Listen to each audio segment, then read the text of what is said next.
Esse é o quadro Nós Comunica do Nós da Nutrição que vocês já conhecem. Conteúdos essenciais em poucos minutos, produzidos pelas nutricionistas colaboradoras do podcast. Quer saber mais sobre elas ou sugerir um assunto que você quer ouvir por aqui? Segue a gente no @NósDaNutrição, nós com Z, e manda uma DM por lá ou um tweet se preferir. Bora pro episódio?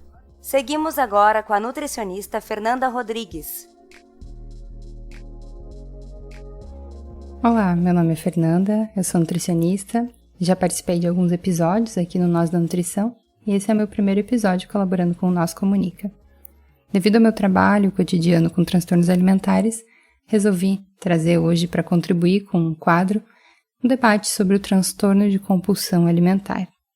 Alguns mitos, alguns receios, algumas crenças que se tem ao redor desse transtorno. Em geral se conhece, ou se é mais popular pelo menos, anorexia e bulimia nervosa.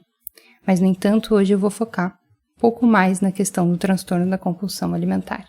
Suas diferenças com exageros alimentares, suas diferenças entre se sentir compulsiva e até receber o diagnóstico. E, para começar, é importante entendermos quais são as principais características e manifestações clínicas desse transtorno. O transtorno da compulsão alimentar, ele recebia o nome até o ano de 2013 como transtorno de compulsão alimentar periódica. Mas depois de um tempo, ele foi alterado. Na última atualização do DSM-5, ele recebe o nome então de transtorno de compulsão alimentar. Ele foi inicialmente descrito lá em 1959. E hoje se sabe que é uma síndrome caracterizada por episódios recorrentes de compulsão alimentar, sem qualquer comportamento de compensação para evitar um possível ganho de peso.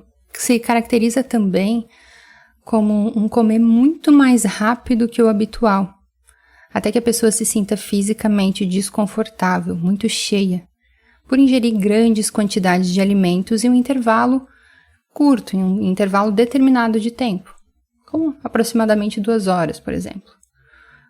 Associado a uma sensação de perda de controle sobre o que ou o quanto se come, a pessoa ela se sente incapaz de parar ou de limitar o consumo. E sente sentimentos de angústia subjetiva, incluindo vergonha, culpa, humor depressivo. Muitas vezes está associado a uma prática de dietas restritivas e, às vezes, sentimentos negativos, ou muitas vezes sentimentos negativos relacionados ao peso e à forma corporal.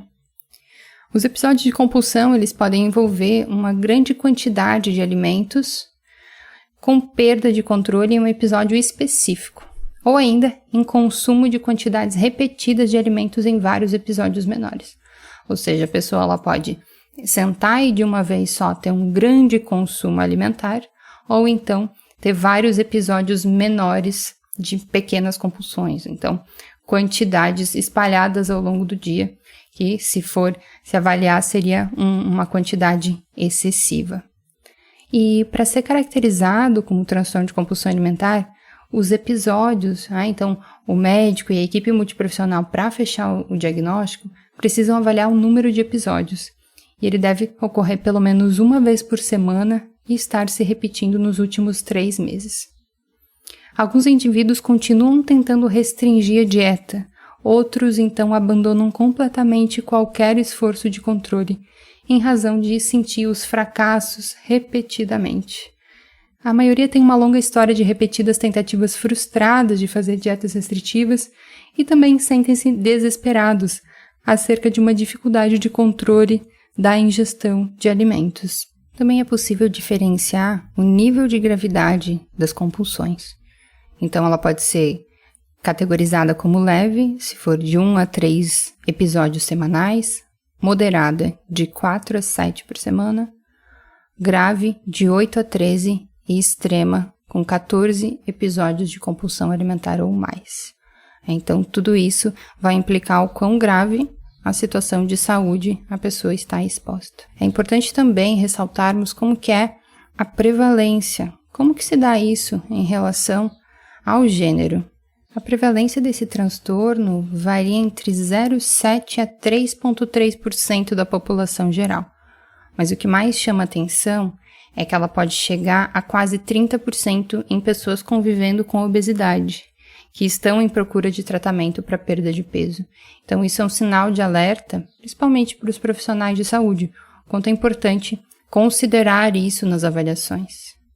E se mostra também que quanto maior o grau de obesidade, maior a prevalência desse transtorno. Entre as populações de pessoas convivendo com obesidade, a prevalência atinge 8%, elevando-se a 25% entre o grau 2 e até 50% entre pessoas convivendo com obesidade classificadas no IMC enquanto grau 3. Então, isso é o que os estudos, as estatísticas acabam mostrando. E diferente dos outros transtornos alimentares que costumam aparecer na adolescência, a compulsão alimentar, esse transtorno é mais comum em mulheres e homens no fim da adolescência. E tem alguns autores também que colocam na questão dos homens sobre uma faixa de idade ali próximo dos 27 anos, que podem começar a apresentar comportamentos característicos desse transtorno de compulsão alimentar. Entre 0,2% a 3,5% das mulheres e 0,9% a 2% dos homens desenvolverão transtorno de compulsão alimentar. Então, esses dados são importantes para alertar, para chamar atenção. E o transtorno de compulsão alimentar ele ocorre em 1,6% dos adolescentes do sexo feminino. Então percebam que é bastante variável esses percentuais, diferentes autores chamam atenção para diferentes números, mas todos eles são importantes de ser considerados. E agora eu gostaria de destacar também sobre a população LGBTQIA+. Então, mulheres lésbicas e bissexuais têm se avaliado, com os estudos, podem estar passando por uma menor qualidade de saúde mental do que mulheres heterossexuais, por toda a dinâmica envolvida, por toda a exposição, enfim, que eu vou trazer daqui a pouco, e isso pode ser um fator agravante, um fator de risco para o desenvolvimento de transtornos alimentares em geral. Mulheres bissexuais possuem 64% mais chance de desenvolver transtorno alimentar do que mulheres lésbicas, por exemplo. E quais as explicações disso que os artigos trazem? Tanto a discriminação e o bullying devido à orientação sexual ou identidade de gênero por amigos, familiares, colegas de trabalho, colegas de escola. Então, toda a discriminação e o bullying sofrido, crenças negativas sobre si devido à orientação sexual, experiências de violência e transtorno de estresse pós-traumático, toda a objetificação sexual associada mesmo à estigmatização de mulheres transgêneros também podem levar à percepção e insatisfação corporal. Dificuldade de acesso aos tratamentos hormonais por pessoas trans que desejam e necessitam desse tratamento e, dentre outros tratamentos e até o próprio acesso a tratamentos em saúde em geral. O quanto a população talvez não se sente bem, não se sente à vontade para acessar os serviços de saúde. E principalmente as pessoas trans podem estar inseridas em um contexto socioeconômico desfavorável. Então, estando longe, estando distante de acessos à saúde, Ou às vezes tendo uma dificuldade mesmo de ter o conhecimento das rotinas de saúde do seu bairro, do seu município, por uma falta de saúde, por uma falta de programas de saúde pública específicos, onde ela se encontra. Algo que é preciso também destacar, que é muito importante, que tem se popularizado mais, ouço muito no consultório, vejo muito isso em dicas no Instagram, por exemplo, de pessoas que se sentem compulsivas. E aí, então, receber muitas dicas de como reduzir a compulsão alimentar, ou que alimentos que se podem consumir para reduzir as compulsões. Isso a gente precisa ter muito cuidado para diferenciar um comer compulsivo, um comer exagerado, uma atitude pontual do próprio transtorno da compulsão alimentar. Então, os episódios de compulsões alimentares, para serem encaixados dentro do transtorno, eles devem estar associados a 3 ou mais dos seguintes aspectos. Um deles seria comer mais rapidamente do que o normal. O segundo, comer até se sentir desconfortavelmente cheio. Comentam grandes quantidades de alimentos na ausência da sensação de fome física. Comer muitas vezes sozinho por vergonha do quanto se está comendo, então tem esse isolamento, essa exclusão. E sentir-se desgostoso de si mesmo, uma sensação de depressão, de muita culpa, de angústia em seguida. E o transtorno de compulsão alimentar, ele geralmente começa ali no final da adolescência, ou durante os 20 e tantos anos. Embora tenha sido relatado também em crianças pequenas e adultos mais velhos, mas o mais prevalente é aí no final o que mais acontece é no final da adolescência e ali durante os 20 e tantos anos. E aí é importante a gente tentar pensar o que mais que acontece nessa época da vida, desses jovens adultos e fase final da adolescência. Muitas vezes a necessidade de escolher uma profissão, então toda essa pressão que tem em volta disso, relações com a sexualidade, identidade de gênero, todas essas descobertas, essas identificações. Por isso é muito importante considerar as diferentes situações. Né? O que se tem também como um fator para diferenciar é o tempo que vem ocorrendo. Se a frequência é semanal, se o evento alimentar é sozinho ou acompanhado, que tipo de descarga emocional é causada e também todas as questões multifatoriais que a equipe multiprofissional, ao realizar o diagnóstico, precisa avaliar para fechar esse diagnóstico de fato. Então, preciso considerar fatores socioambientais, genéticos, outras questões de saúde mental também associadas. E é importante fazer uma colocação de que todo transtorno alimentar é um comer disfuncional, mas nem todo comer disfuncional é um transtorno alimentar. Então, de repente, eu posso estar apresentando alguns momentos, alguns eventos de comer diferente do meu convencional, de comer diferente do meu comum, mas isso não necessariamente é um transtorno alimentar. Isso tudo precisa de um diagnóstico muito cuidadoso da equipe multiprofissional.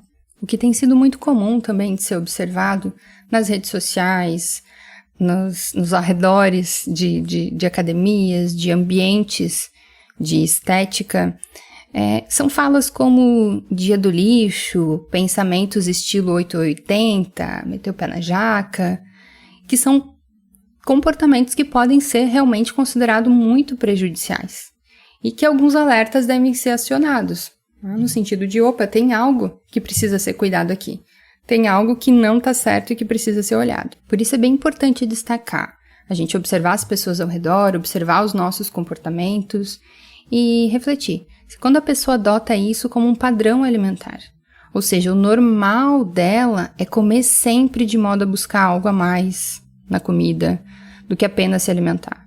Então, buscar sempre como recompensa ou então sempre como uma forma de punição e não tem outras habilidades, não se enxerga com outras habilidades para lidar com as suas emoções e constantemente está envolvendo a comida. Isso não tem relação apenas com o volume ou com o tipo de comida, mas o modo como ela se relaciona com isso. Então, ainda que não se tenha possibilidades ali de diagnóstico do transtorno de compulsão alimentar, isso precisa ser observado. É uma característica importante dentro da bulimia e do transtorno de compulsão alimentar, por exemplo, o pensamento dicotômico, do tudo ou nada, do exagero, a restrição, pelos traços próprios de inibição cognitiva dessa questão de saúde mental, desses transtornos. Então, por isso, é muito importante ter essa avaliação, ter um acompanhamento, independente se tem um diagnóstico ou não. Se há um sofrimento, se há um comportamento alimentar alterado, isso precisa ser visto. E existe um fenômeno que vários autores têm chamado de mentalidade de dieta, que é aquela crença, dentre tantas outras, que a pessoa precisa estar em dieta, que o correto é estar em dieta sempre. Se eu não estou restringindo e calculando o tempo todo ao máximo que eu estou ingerindo, então eu estou no outro extremo. Que são essas características de chamar comida de lixo, de se referir às refeições como limpas, definir o dia como bom ou ruim a partir do que comeu, ou se fez atividade ou física ou não, se jejuou ou não, e por aí vai. E fazer dieta como um estilo de vida, sobretudo dietas restritivas, é sim um fator precipitante. Frequentemente eleva o risco, no entanto, de forma isolada, não é capaz de produzir um transtorno alimentar, por exemplo. Precisa de interação com outros fatores de risco. Então, por isso, é tão importante associar com todos esses fatores junto do diagnóstico da equipe multiprofissional. É também importante a gente destacar alguns mitos que rondam sobre a necessidade de buscar auxílio para o tratamento ou não. Há muitas pessoas que realmente acreditam que podem dar conta sozinhas e que não procuram ajuda. E aí isso é muito importante desmistificar e auxiliar essas pessoas. A grande maioria acredita, ou até já ouviu de alguns profissionais de saúde, que não se trata de um transtorno alimentar, já que os mais comuns são anorexia e bulimia, e que a compulsão estaria relacionada a hábitos de vida, a alterar pequenos hábitos, ou então focar na alimentação, focar na atividade física, que esses sinais e esses sintomas passam. Mas, na verdade, não. O transtorno de compulsão alimentar é um transtorno de ordem da saúde mental e que precisa ser avaliado como tal. Existe uma mortalidade alta dentro dos transtornos alimentares, então cerca de 15% existe essa prevalência de mortalidade, perdendo para o uso abusivo de opioides. Então é bem importante destacar o quanto ela é grave se não tratada. Todos os transtornos de modo geral. Existem estigmas e falsas crenças de é só querer parar, ou quando eu quiser eu paro de comer, quando eu quiser eu consigo interromper esse transtorno de compulsão alimentar, vou esperar passar, ou quando tal coisa melhorar na minha vida, isso vai passar. Se ouve muito de pais de adolescentes, às vezes, é algo comum da adolescência, quando na verdade é preciso avaliar isso com bastante seriedade, com bastante cuidado. Diferentes dados mostram que mais de 70% das pessoas com transtorno de compulsão alimentar têm pelo menos um transtorno psiquiátrico adicional ao longo da vida. E 43% tinham pelo menos um transtorno psiquiátrico atual. Então, essas pessoas, 43% convive com transtorno de compulsão alimentar e mais algum outro. Como, por exemplo, transtorno de humor, ansiedade, uso abusivo de substâncias foram os mais comuns. Então, é muito, muito importante que isso tudo seja considerado, já que existem diversas consequências na vida social dessas pessoas. E aí, por isso, a família também deve procurar ajuda, muitas vezes, porque também pode ser afetada. É aconselhado que a família esteja presente nas refeições, por exemplo, que converse com as pessoas sobre assuntos diversos, mas que evite ficar focando na comida. Para tentar entendê-la também, procurar se informar mais sobre o assunto, buscar estudar, buscar consultar talvez profissionais de saúde especializados na área para entender como que pode ajudar, para entender o que está acontecendo.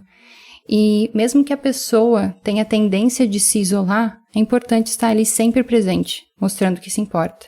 Isso vale para família, para parceiros, para amigos ao redor, colegas. Então é muito importante fortalecer essa rede de apoio. Muitas vezes a pessoa não consegue buscar ajuda sozinha. Então ela precisa desse cuidado ao redor dela. E em muitos casos, os familiares, os parceiros, terão que abrir mão por um tempo, talvez de determinados alimentos em casa, de frequentar alguns lugares, a fim de evitar gatilhos. Então a rede de apoio é fundamental. Mas um fenômeno que eu percebo no consultório é pela idade das pessoas com transtorno de compulsão alimentar, que às vezes já são estudantes universitários, moram longe da família, adultos jovens morando sozinhos ou morando com amigos.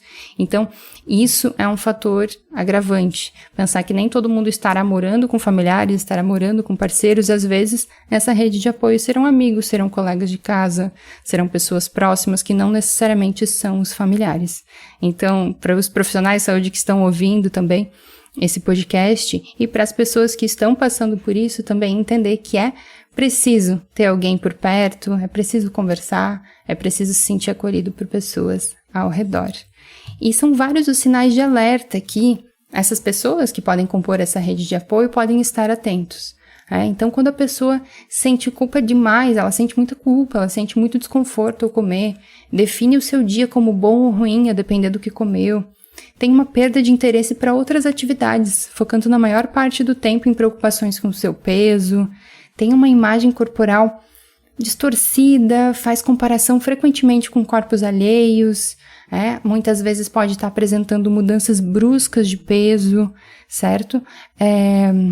Tem momentos que se isola, que come alimentos muito diferentes, né? Então, assim, o transtorno de compulsão alimentar, diferente da bulimia, ele não tem a purgação, ou seja, o botar para fora, ou fazer uma atividade física extrema, ou então vomitar, ou abusar de medicamentos laxativos, diuréticos, medicamentos para emagrecimento, mas ainda assim se chama atenção para a gravidade dessa questão de saúde.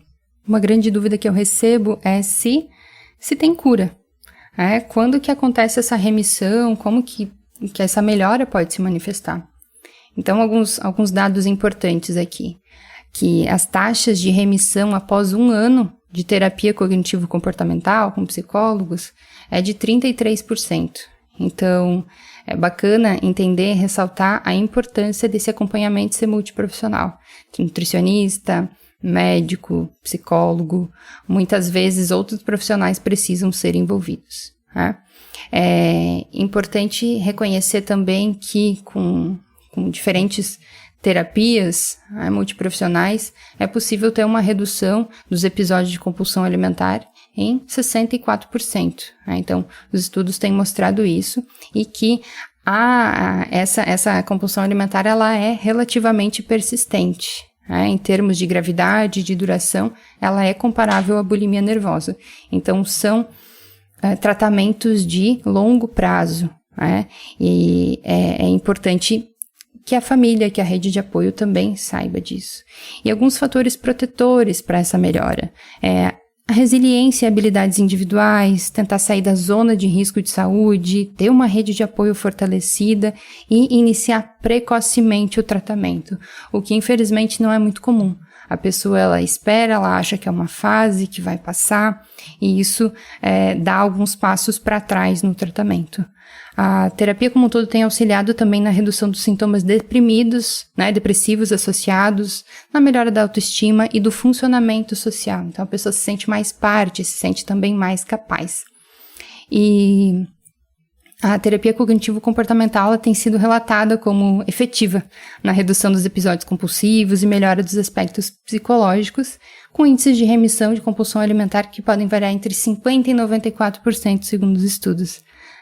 E diagnósticos já realizados durante a adolescência estão associados a um melhor prognóstico, ou seja, é relatado que de 70% a 80% dos pacientes nessa faixa etária atingem a remissão.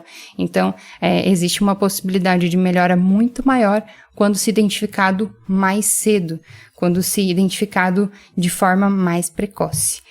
E aí, qual seria o papel dos profissionais de saúde? Qual seria o papel do nutricionista, diante desse cenário, nesse tratamento? Então, o tratamento nutricional dos transtornos alimentares, ele requer que o nutricionista não se prenda a regras rígidas, como a prescrição de dietas.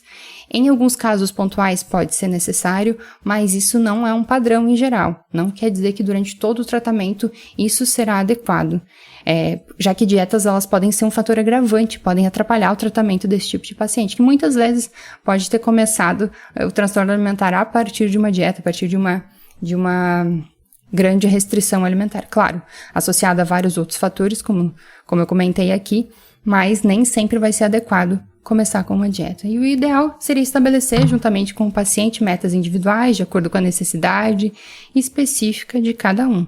Cessar os episódios de compulsão alimentar, então, ir reduzindo gradativamente o número de episódios, o volume, então antes, de repente, consumia um grande volume alimentar e tinha vários episódios ao longo da semana, então a gente vai caminhando para conseguir isolar cada vez mais esses eventos, o volume alimentar, melhorar a estrutura, o consumo e as atitudes alimentares, então fazer com que a pessoa entenda que ela tem força, que ela tem autoeficácia para isso. Em muitos casos, se for necessário, se for do desejo, auxiliar na perda de peso de uma forma sustentável e tentar diminuir ou eliminar os distúrbios de imagem corporal. Claro, isso precisa também de toda a equipe multiprofissional para que isso seja possível. E, em geral, para finalizar, é importante destacar a necessidade de incentivar as habilidades de autoacolhimento, de autocompaixão após os eventos compulsivos. Perceber que o corpo, que ele precisa de acolhimento depois, e ajudar essa pessoa a desenvolver habilidades de entender como ela lida com esses desconfortos gastrointestinais e cuidados nas próximas refeições após esses eventos de exagero alimentar. Isso vale tanto para um comer emocional exagerado, um comer compulsivo, quando a pessoa sente que, por causa de alguma emoção difícil de ser lidada, ela teve um episódio de comer em exagero, quanto para se tem já o diagnóstico. É importante desenvolver essas habilidades, certo? Eu espero ter contribuído com o tema. É um tema bastante delicado, que pode envolver bastante sofrimento para a pessoa que está passando por isso, para os familiares, para a rede de apoio. Então, conversar, debater, criar espaços é sempre muito importante. Agradeço ao Nós da Nutrição, a esse quadro, e até a próxima. É isso aí, pessoal. Vocês ficaram com mais um Nós Comunica.